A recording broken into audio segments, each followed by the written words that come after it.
Guy, thank you so very much for those warm and loving words, and thank all of you. It's good to be home. Back in 1942,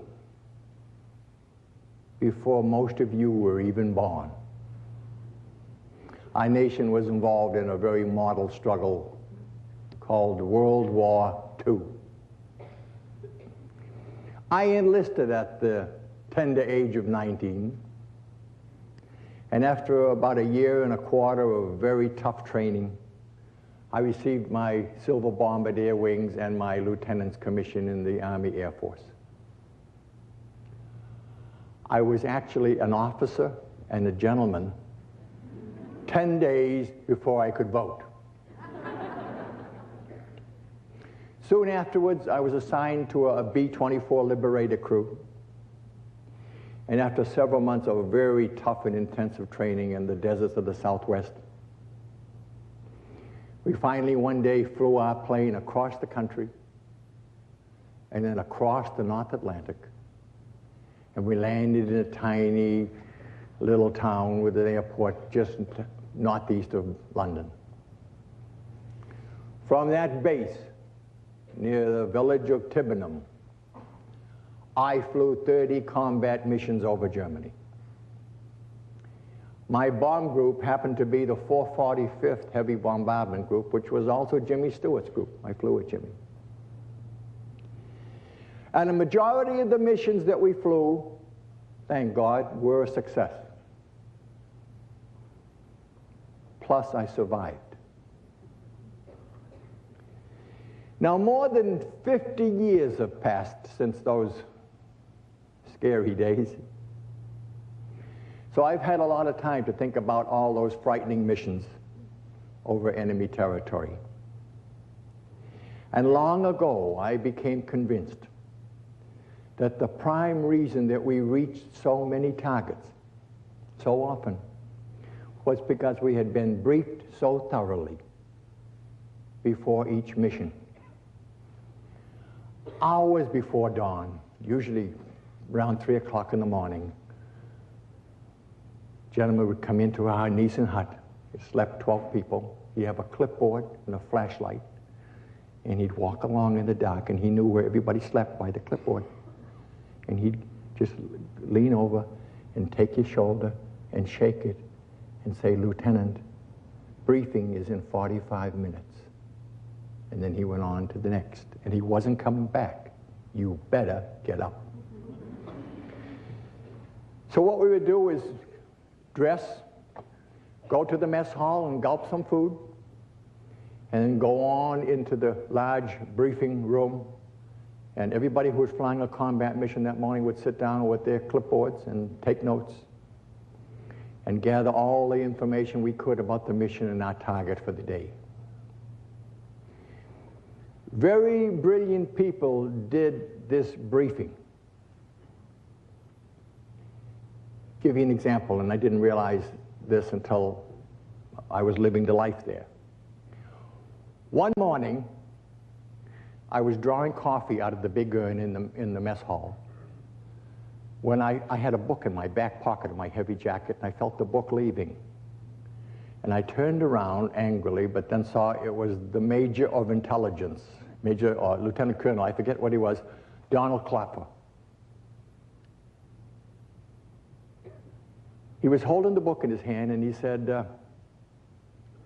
"You read many of these, Lieutenant?" It was a Random House Modern Library book. You're familiar with that whole set of modern library books containing all the classics? I said, "Yes, sir. I'm trying to read my way through the whole set of them." I said, "I hope someday to be a writer," and I figured there's no better way than to get some real background by reading the classics. And he said, "Well," as he handed the book to me, "Well, you have great taste in books, Lieutenant." He said, "I published those." Well, when I got to my seat with my coffee and my tray, I sat down and I flipped open the book. I said, "Sure, he does." flipped it open, and there on the inside page it said, "Published by Random House, Modern Library, Bennett Cerf, Donald Clapper, Robert Krause. He really owned Random House with Bennett Cerf. And he had said to me, as he turned and walked away, maybe someday I'll publish one of your books. And I didn't think about this until a couple of months ago, but The 12th Angel, the last book, is published by Fawcett. Fawcett is owned by Random House. Of course, Mr. Klopfer is not around anymore. Too bad. I would have enjoyed sending him a little note. So very brilliant people did the briefing. And actually, briefing is the wrong word to describe all the instruction that we received in the morning. In specific detail, we were told the route to follow to get to the target, what to do, what to avoid. We also were instructed as to what the weather was going to be when we took off, what the weather was going to be along the way, what the weather would be at the target, how much cloud cover we had at the target, the wind velocity at the target, and what kind of opposition we could expect from the ground, the anti-aircraft on the ground, and from fighter planes coming out of the clouds at us. In short, by the time we lifted off in the dark of the morning, we had been thoroughly prepared to reach our goal. And I'm really certain that that explained how come most of us survived. Well, in a way, all of us are on a mission right now, aren't we? A lifetime mission, where our target is success, financial security, happiness, peace of mind, love, self-esteem. And those goals, they're pretty much the same for all of us, no matter what our age may be, no matter what our current status may be. Am I correct? We all have the same goals. Unfortunately, and unlike the combat crews, no one ever briefed us on this long mission called life. No one ever told us what to do, what to expect, how to act, how to deal with the best way to get to the target, and what to avoid. May I be your briefing officer? After more than a quarter of a century of talking about success and writing about success, will you let me try to give you some specifics tonight on what to do and what not to do in order to reach your goals? Will you let me brief you on what you need to do starting right now, starting tomorrow morning if you want, to get to your target, no matter how off course you think you might have wandered in your life? First of all, you are not lost. You are not even off course very much. No matter how far you think you are from your destination, no matter how long you've been traveling on what you think is your wrong course, if you put my briefing instructions into action, you're going to be back on course before you know it. Trust me. Okay. The first thing you need to do as you alter your heading towards success is to resolve that you will never again allow anyone to push your kill switch. You didn't even know you had a kill switch, did you? Let me explain. Years ago, I bought a very expensive automobile, and it was loaded. Had everything on it you could possibly imagine, including a very elaborate burglar alarm. The salesman also told me I had one other gimmick. Not only had a burglar alarm, but they had installed a kill switch. And knowing he was talking to a dummy when it comes to mechanics, he very carefully and slowly explained to me what the kill switch was. It was a little button under the carpet on the driver's side. And what you would do is that when you get out of your car after you parked it, you turn on the burglar alarm. And that alone, if anybody broke into the car, would start screaming and making all kinds of noise. But then before you get out of the car, after you turned on the burglar alarm, you reached over and pushed the little button under the carpet called the kill switch. Now what the kill switch did was cut off all the juice from the battery to the motor. So that even if somebody broke into the car and the burglar alarm erupted and started to scream, if this person was foolish enough to stay in the car, and he could, usually, if there was no kill switch, he could drive it off. But if he tried to start the car and jump the wires with the kill switch turned on, nothing would happen.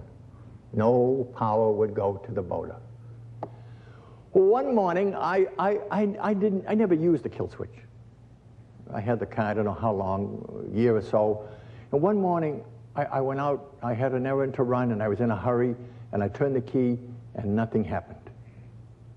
It cranked over and stuff, but nothing happened. I couldn't get it to start.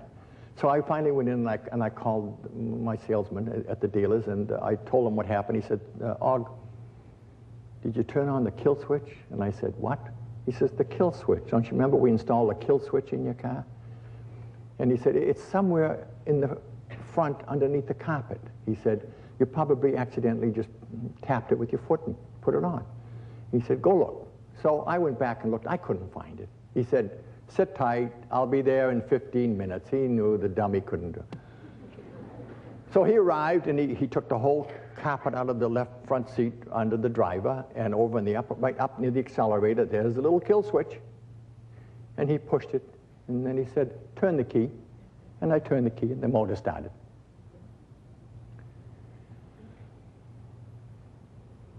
So many times in our life, somebody has pushed our kill switch. We go through the actions. We think we're moving, we think we're doing everything right, but we're not getting anywhere. It might have been a parent, it might have been a relative, who knows? Somebody might have said to you, you'll never amount to anything. You know what you do? You spend the rest of your life trying to make that prophecy come true.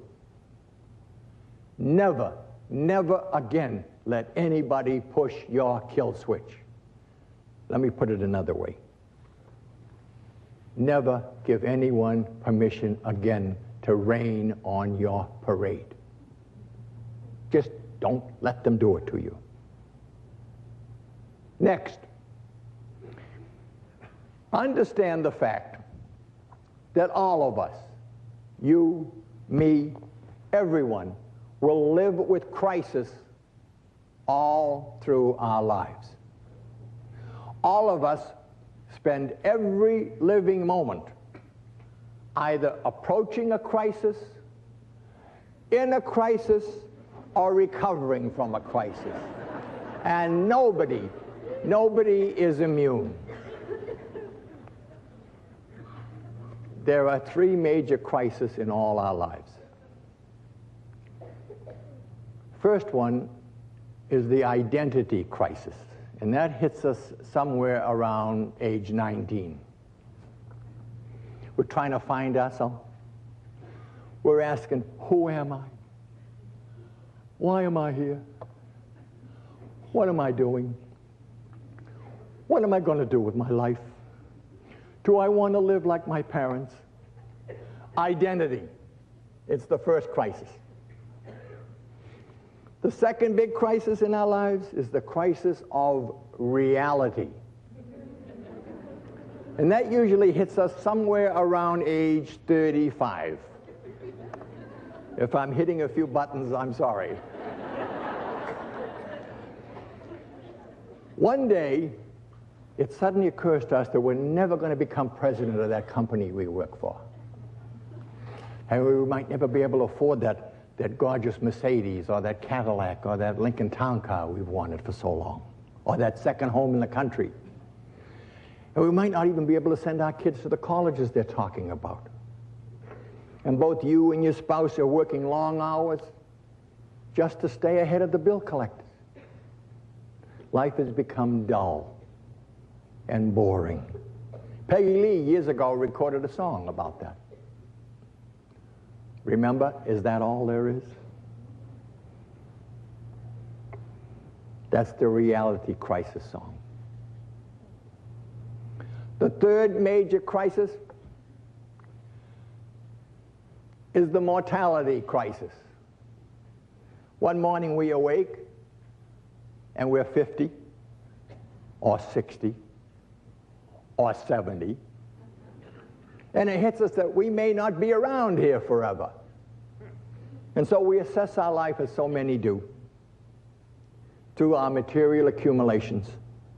And compared to many of our friends and our business acquaintances, we don't stack up so good. And so we must be failures. We've wasted our lives. And we begin to feel sorry for ourselves. Mortality crisis.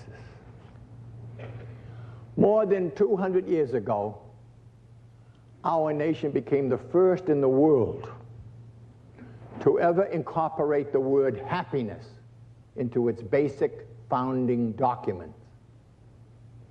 And then we quickly forgot that beautiful word. And it's been downhill for many of us ever since. Because, trust me, success without happiness is worthless. On my studio wall is a small frame clipping. It's getting brown now with age, the original, from an old 1948 newspaper. It's called The Story of 8 Rich Men. Back in 1923, a very important meeting was held at the Edgewater Beach Hotel in Chicago. Attending this meeting were 8 of the world's most successful financiers. Those present were the president of the largest independent steel company, the president of the largest utility company, the president of the largest gas company, the president of the New York Stock Exchange, a member of the president's cabinet, the greatest bear on Wall Street, the head of the world's greatest monopoly, and the president of the Bank for International Settlements. Certainly we must admit that here were gathered a group of the world's most successful men. At least they were men who had found the secret of making money. Let's see where those men were 25 years later. The president of the largest independent steel company, Charles Schwab, died a bankrupt and lived on borrowed money for 5 years before his death. The president of the greatest utility company, Samuel Insull, died a fugitive from justice and penniless in a foreign land. The president of the largest gas company, Howard Hobson, became insane. The president of the New York Stock Exchange, Richard Whitney, served time in Sing Sing. The member of the president's cabinet, Albert Fall, was pardoned from prison so he could die at home. The greatest bear on Wall Street, Jesse Livermore, died a suicide. The head of the greatest monopoly, Ivan Kruger, died a suicide. The president of the Bank for International Settlements, Leon Fraser, died a suicide. All of these men learned well the art of making money. But not one of them knew how to live. How should we live? What's the best way to handle crisis so that it never slows your mission toward a better life? A great physician, Sir William Osler, honored by his own Canada as well as the United States and Great Britain and Germany, gave the world his answer way back in 1913 when he addressed a student body at Yale University. Live every day of your life, he told the students, in a day-tight compartment. Years before that speech, Sir William had been on an ocean liner, and he was up on the bridge with the captain visiting one day when there was a horrendously loud siren, and then he could hear crunching sound below deck. And the captain explained to him that below deck after the warning sign, compartments were being slammed shut, many of them, all the way underneath. So that if something happened, and this was just a drill, if something happened, they hit an iceberg or something, water would come into one section of the ship, but it wouldn't harm the rest of the ship, and the ship would stay afloat. Even if the Titanic had hit its iceberg and had these compartments underneath, the Titanic would have continued to sail for many, many years. Now, Osler would remember that shipboard message when he talked to the students. Each of you, he told the kids, is on a much more marvelous trip than any ocean liner. You must learn to control your machinery so that you live within day-tight compartments. And that's the most certain way to ensure that you will arrive at your destination. Touch a button, he said, and here at every level of your life, the iron doors shutting out the past, the dead yesterdays. Touch another button and shut off with a metal curtain the future, the unborn tomorrows, and then you are safe. Safe for today. To shut out the past is not easy. The mistakes and the disappointments and the sins and the sorrows in yesterday's crisis, none of that's easy. But you must bury them all in tomorrow's mist. And Osler warned, you must shut off the future just as tightly, for when you add the load of tomorrow to that of yesterday, even the strongest will stumble and fall. The future is today, he said. There is no tomorrow. Live each day in a day-tight compartment and watch your life begin to change for the better. Okay.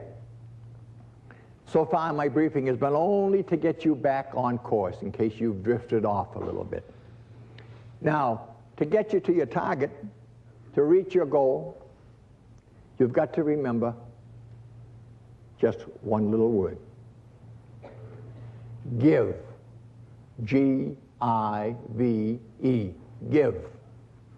Give all that you are able to give, and then some, during all those hours that you're pursuing your career in your day-tight compartment.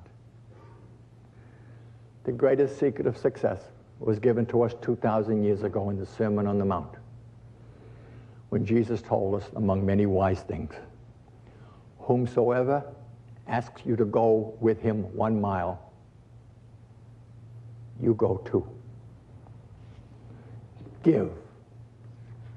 Give. No matter what you're doing for a living, no matter what you're doing, resolve that starting tomorrow, you're going to do more than you're expected to do. Work a little harder. At your desk, behind the counter, doesn't matter where. And if you're making sales calls and you usually quit at 5, stay out there for another hour. Keep on until 6. No matter what you're doing, do a little more than you're getting paid to do. Now, it may not make you very popular with your peers because the name of the game today seems to be to do as little as possible for the check you get. But the heck with them. Don't worry about that. Just do a little more than they're paying you to do. And if you did this for 1 month, and then another, and then another, you tell me your life wouldn't change for the better. What can it cost you? Try it. Give. And when you're off the job, continue to give. Give with no thought of any reward. You won't have to look far to find someone who needs your help. Give. Please, give.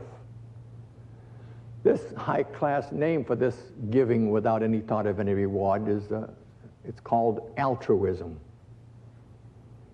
And it appears that those who give unselfishly to others with no thought of any reward, they seem to suffer less stress, less depression, and they seem to enjoy life a lot more. And we don't quite understand why. Even more amazing, several bright minds are currently researching longevity. And they have come to believe that while we are in the process of helping others unselfishly, our body seems to release that pain-relieving chemical called endorphins, which runners identify as the element that produces a runner's high. Something happens chemically to your body, we don't quite understand what it is. But give. Many years ago, Oscar Wilde wrote a fable touching on this very special kind of giving, this very special kind of love, this love that has no price tag. High above a city on a marble column stood the statue of the Happy Prince. The prince's entire body was covered with little gold leaves. And he had 2 sapphires for his eyes and a huge red ruby on the hilt of his sword. And the townspeople were so proud of their prince, they would walk by in the day and wave up at him and shout to him and sing to him. They loved their happy prince. And one day, a little sparrow who had delayed his trip south a little bit too long because winter was very close, stopped at the feet of the prince to rest. And he closed his eyes and tried to sleep. But the little bird was unable to sleep because the prince was sobbing. And every time the little bird would doze off, the sobbing would wake him. So finally he flew up and landed on the prince's shoulder and said, "Why are you crying? You're the happy prince. You're supposed to be up here enjoying life and happy. Why are you crying?" And the prince said, "Little bird, they put me up here so high above the city. But from up here I can see all the pain, all the suffering, all the hunger, all the terrible things that happen in my city. How can I be the happy prince up here?" And then he said, "Little bird, will you help me give myself away?" And the little bird said, "Yes, I will." The little bird then removed one of the prince's sapphire eyes and flew it down into the city and left it in a cold room with a young mother and 3 children, and they had no food. And the sparrow flew out the window and went up to the little prince again, removed the other sapphire eye, and carried it down into the city and left it at the feet of an old veteran who had no place to live. And then he went back up to the prince, removed the ruby for the prince's sword, brought it down into the city and left it at the feet of a little match girl. And then one by one he removed all the gold leaves from the prince's body and took them down into the city and left them with the poor, with the indigent, with the hurting. And then the cold blasts of winter came. And of course by then the prince had no coat to protect him from the cold, and his little leaden heart cracked. And the little sparrow was unable to protect himself either from the cold, and so the little bird died. And one day God looked down at this special town and said to his angels, "Go down there and bring me back the 2 most precious things in the city." And when the angels returned, they were carrying the broken leaden heart of the prince and the body of a little dead bird. Give. Give. Please, give. Give and grow.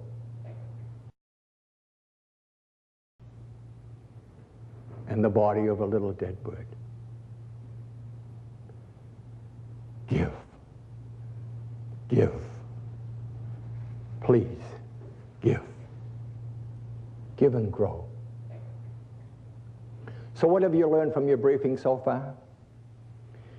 Well, for starters, now you know that no matter how much you've wandered off course, you can still get back on course in a hurry. And never again are you going to let anyone push your kill switch. Never again will you give anyone permission to shoot down your dreams or rain on your parade. And crisis, there's always one to deal with. It's just as much as part of life and just as common as eating or sleeping. But you know how to cope now. You're going to start living each day in its own little day-tight compartment. Don't think about yesterday and don't think about tomorrow. You're going to begin shutting out those yesterdays with all their petty problems and all the mistakes and disappointments and failures and sorrows and tears. And you're going to bury them deep in the oblivion of the night. And tomorrow, there is no tomorrow, Osler told us. The future is today. The future is now. This day lived earnestly, intently, without a forward-looking thought, is the only insurance we have for the future. Our old friend Robert Louis Stevenson agreed. A long time ago he wrote, anyone can carry his or her burden and troubles, however hard, until nightfall. Anyone can do his or her work, however tedious, for one day. Anyone can live sweetly, patiently, lovingly, purely, till the sun goes down. And that is all that life really means. And now that your life is under control, how do you move towards your target? Oh, success and happiness. You're going to go the extra mile. You're going to give more than is expected of you, day after day, wherever you are. At work, of course, but also away from work. You're going to give of yourself with no thought of any reward. And watch your life fill with sunshine. Trust me. Now, as you're moving along, right on course, there are a couple of pitfalls you've got to guard against. Way back in the 1930s, a fantastic, tough lady newspaper reporter named Dorothea Brande, B-R-A-N-D-E, wrote a magnificent book called Wake Up and Live, exclamation mark. After all these years, it's still available in paperback if anybody's interested. Wake Up and Live. In Dorothea's book, one of her chapters really blew me away the first time I read it, and it still does. She warned us all about hiding behind busy work.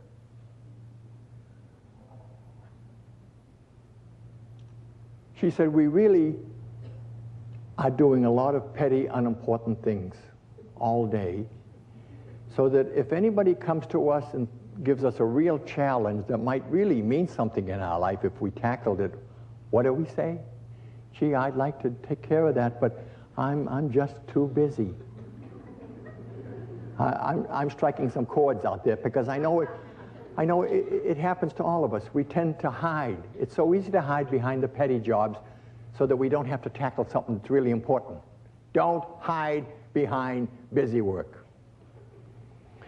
Another fault that could hurt us, even though we don't realize how much it can hurt us, is when we begin to neglect the little things,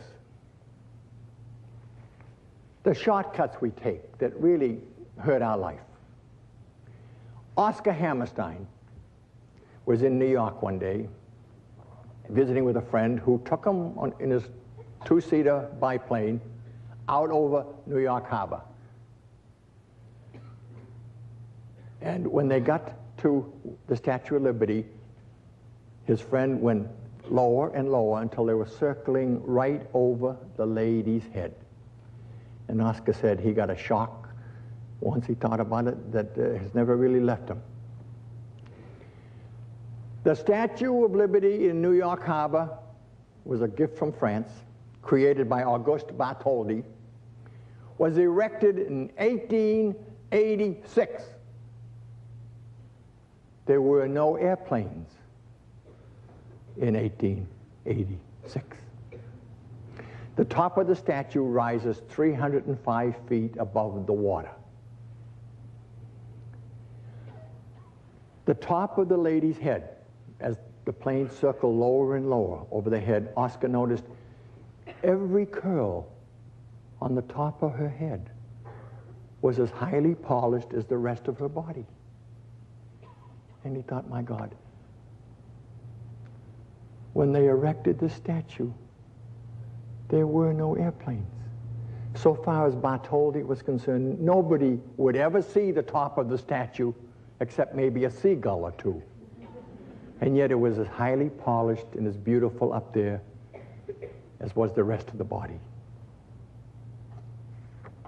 Never neglect the little things. Not too long ago, Chrysler had to recall 4,000 automobiles. The problem? A tiny, defective 5-cent washer in the steering system.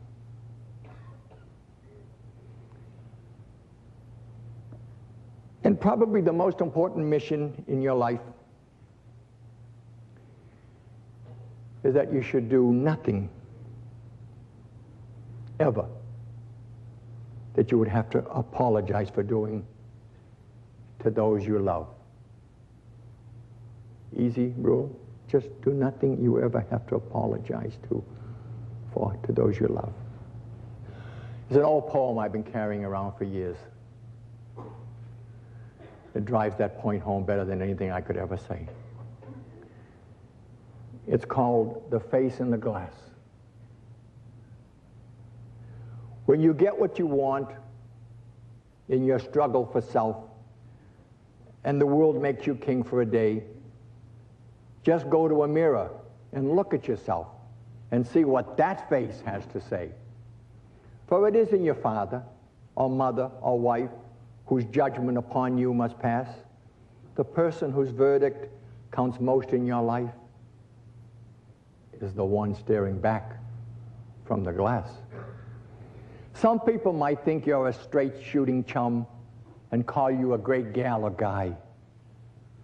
But the face in the glass says you're only a bum if you can't look it straight in the eye. That's the one you must please. Never mind all the rest. That's the one with you clear to the end. And you know you have passed your most dangerous test if the face in the glass is your friend. You may fool the whole world down the pathway of years and get pats on the back as you pass. But your final reward will be heartache and tears if you've cheated the face in the glass. Many years ago, on a long stretch of 30 miles of white beach, an old man kept trudging along, reaching down, picking up a beached starfish and throwing it back in the ocean.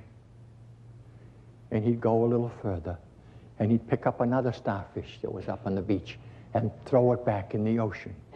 And he kept doing this until a young jogger came along, and the young jogger stopped and watched him for a while and finally said, "Oh, man, what are you doing?"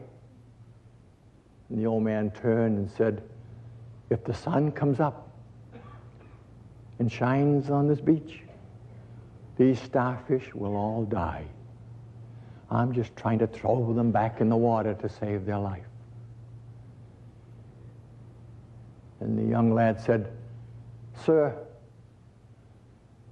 you're wasting your time. There's 30 miles of beach. There have got to be millions of starfish beached. Do you think you make any difference at all?" And just then the old man reached down, picked up another starfish, and flung it back out into the water, and turned to the young man and said, I made a difference to that one, didn't I?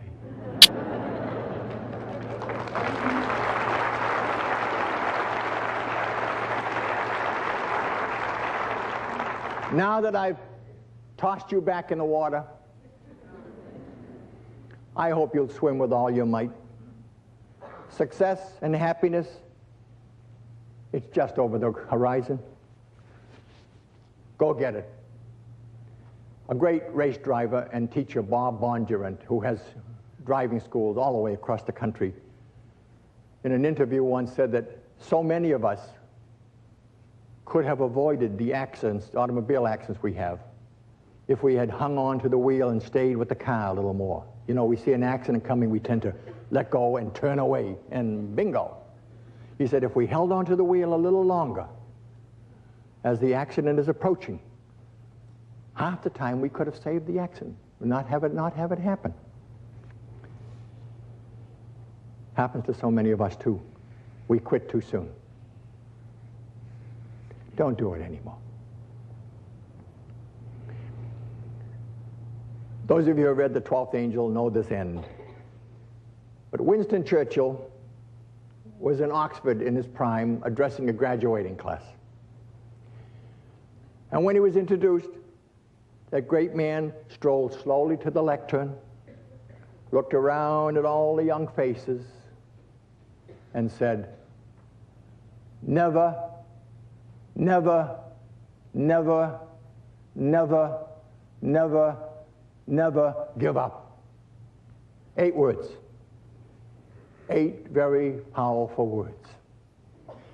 Then the old boy turned slowly away from his audience, and he walked slowly to his seat.